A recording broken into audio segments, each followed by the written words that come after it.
चर्चा। बागलाण तालुक्यातील तरुणाची नाशिक सातपूर श्रमिक नगर परिसरात गुरुवारी रात्री 10:30 वाजेच्या दरम्यान किरकोळ वादातून टोळक्याने तरुणावर चाकूने वार करून निर्घृण हत्या केल्याची धक्कादायक घटना उघडकीस आली आहे।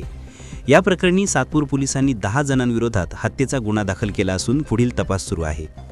मृत तरुणाचं नाव जगदीश वानखेडे असून तो बागलाण तालुक्यातील कंधाणी येथील आहे। तो नाशिक येथे आपल्या मित्रासह शिवाजीनगर सातपूर येथे राहत होता। आपल्या मित्रासह जुन्या स्वामी समर्थ केंद्राजवळ असलेल्या लक्ष्मी हाईट्स इमारतीसमोरील सार्वजनिक रस्त्यावर फिरत असताना गुरुवारी रात्री 10:30च्या दरम्यान काही किरकोळ कारणावरून वाद झाला। या वादानंतर संतप्त झालेल्या आरोपींनी जगदीश वानखेडेवर चाकूने हल्ला चढवत वानखेंच्या पोटात, पाठीवर आणि छातीवर सपासप वार केले। एवढंच नाही तर हातापायांनी मारहाण करून त्याला गंभीर जखमी केलं। त्यामुळे त्याचा जागीच मृत्यू झाला। या घटनेनंतर सातपूर पोलीस ठाण्यात गुन्हा दाखल करण्यात आला असून 10 जणांना आरोपी करण्यात आला आहे।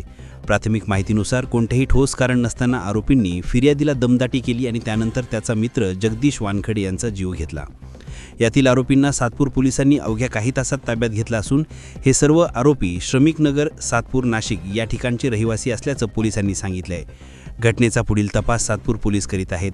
या घटनेमुळे सातपूर परिसरात तणावाचं वातावरण निर्माण झालं आहे।